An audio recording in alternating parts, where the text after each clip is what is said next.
Another 4 years then for Barack Obama. In Reuters' Breaking Views today, firstly, how Wall Street has taken a, quote, wicked big thumping in yesterday's vote. And in earnings news, why BNP Paribas needs to stay focused on regional strengths. Well, Pierre Briançon joins me now to make some sense of these topics today. Pierre, let's talk about this Wall Street taking a big thumping. You're taking a specific example to then set a tone. So the example, I think, is Massachusetts. Tell us what's going on. Yeah, Rob Coates, our US editor, is focusing on the results of the senatorial race over there, because the rhetoric in the campaign has been very, very anti-Wall Street, and the candidate that was ultimately elected to the Senate, Elizabeth Warren, was known as one of the Wall Street's big foes. She took the head of the crusade against Wall Street banks and very strongly in favor of the Dodd-Frank Amendment. So what you're seeing here is that a lot of attention has been focused during the election on the rhetoric from the populist right, Tea Party, social issues, etc. But banks are maybe in for a rough ride, especially if Obama really takes, draws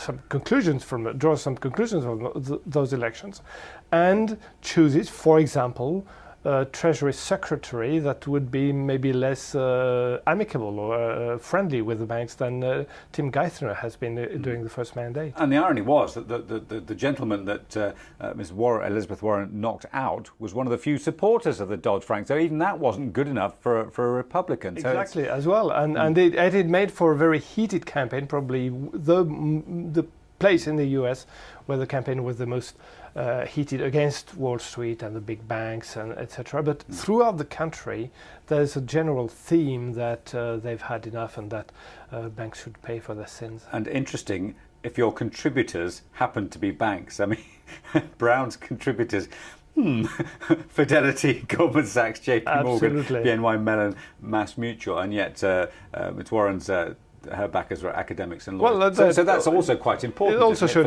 he had some spine, because he took on his own sponsors, so to speak. But the rest of Congress, and again, what President Obama will draw, which conclusions he will draw from that type of vote, will be interesting to see. Will be essential. And I suppose the other thing is that the bigger picture, if the message for Wall Street is watch out, also for the rest of the banking world, you're not safe either. Well, unless you consider that the more banks are hit in the US, and the better it is for banks in the city, for example. And this is a highly competitive environment. Okay, so that's you're playing devil's advocate there. Well, let's talk of a global bank, France's biggest, BNP Paribas, coming out with a doubling of its third quarter profit to 1.32 billion euros. But you're saying it needs to focus on its regional strengths. Well, the whole question, BNP has been an incredibly strong bank throughout the crisis. I mean, not one single quarter of losses. I mean, it has sailed through really amazingly strong, actually, without making any of the big mistakes that most of its other European and UK competitors have made. So the question is now, what does it make out of its strength, out of its results? It's Europe's best capitalized banks nowadays. It can use the flexibility it gives it to muscle into market shares. We know other banks are shrinking from, especially in investment banking. BNP wants to focus on fixed income. They're very strong in it. They probably are going to increase. We saw UBS pretty much give up on that market last week. And so the question is now, do they keep on their, we used to call him, they hate that, the boring but beautiful model. They're less boring now and maybe a little more beautiful, granted. But what do they do with that the success? The caveat is that they're a bit vulnerable to the EU economy's fortune.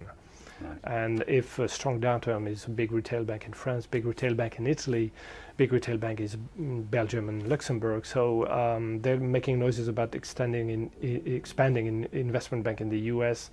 And that's where all the alarm bells start going off, because we've been there before. Yeah, George Hay and Dominic Elliott, who are writing the piece, are just wondering whether it's the right type of idea to have. But again, the bank starts from a very strong base, so it can. And there's no mention of specific job cuts. I mean, they're talking about cost cutting, but no job cuts, which, as you say, we've seen from most of the banks that have reported so far. They have done it, and considering the political difficulties of cutting jobs outright in France and in continental Europe in general, banks over there have been pretty good at doing it in a very silent and quiet way that may not impress investors, because you don't trumpet that you're cutting 15,000 jobs and actually kick out the guys the next morning.